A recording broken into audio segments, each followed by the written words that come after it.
हरिओम. लाओत्सेचा ताओबोध. योगदास श्री जयगणेश जोशी यांचे प्रवचन. बेभान, बेहोश. आत्मसाक्षात्कारी संत हे सजग असतात. जीवनात ते जे काही करतात त्यात ते संपूर्ण जागृत राहून सहभागी असतात. त्यांची प्रत्येक कृती ही होशपूर्ण असते. कोणतेही कर्म करताना ते संपूर्णपणे भानावर असतात.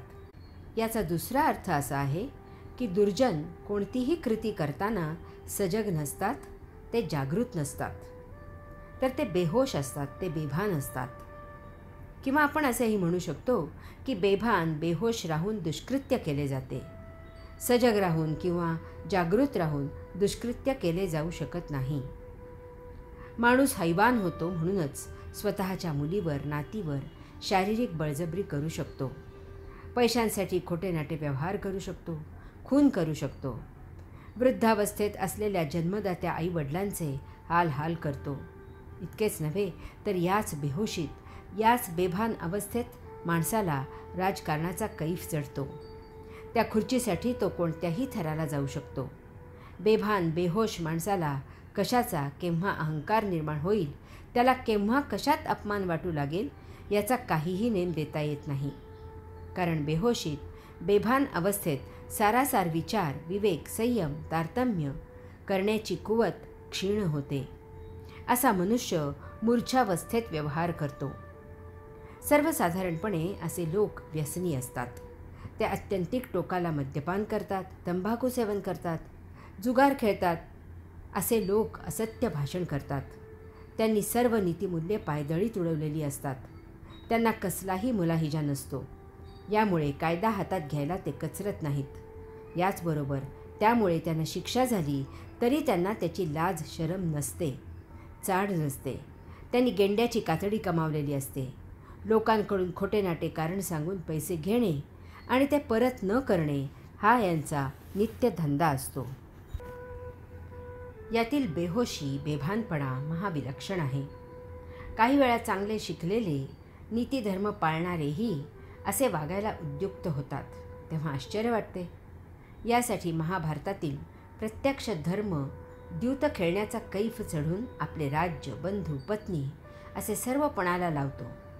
एकदा तोंड पोळल्यावरही तो पुन्हा तसेच करतो. हे उदाहरण पुरेसे बोलके आहे. आजही जेव्हा जुगाराच्या, बिभत्स नाच गाण्यांच्या अड्ड्यांवर सभ्य सुसंस्कृत माणसे पकडली जातात, तेव्हा आपलीच मान शर्मेने खाली जाते. हा कलियुगाचा महिमा आहे असे समाधान करून शांत पाहत राहायचे का? नाही, तसे करून चालणार नाही. जर सर्वच असे झाले तर ही सुंदर वसुंधरा नष्ट व्हायला क्षणाचाही वेळ लागणार नाही. कारण मग येथून भगवंत श्री आपले वास्तव्य आवर्ते घेतील. यास्तव ज्यांना हे समजते त्यांनी साक्षात्कारित संत होण्यासाठी योगोपासना, अध्यात्म, सत्संग सुरू ठेवायचे. आपल्याला जमेल तितके कार्य करत असायचे. डळमळीत साक्षात्कारी. लाओत्से सांगतो की डळमळीत इतके की जणू काही ते चारी बाजूने भीतीने ग्रासून घाबरलेले आहेत. साक्षात्कारी ठाम नाहीत, निश्चयी नाहीत, दृढ नाहीत, पक्के नाहीत, सदा डळमळीत आहेत. आज एक करतील तर उद्या त्याच्या विरुद्धही करतील.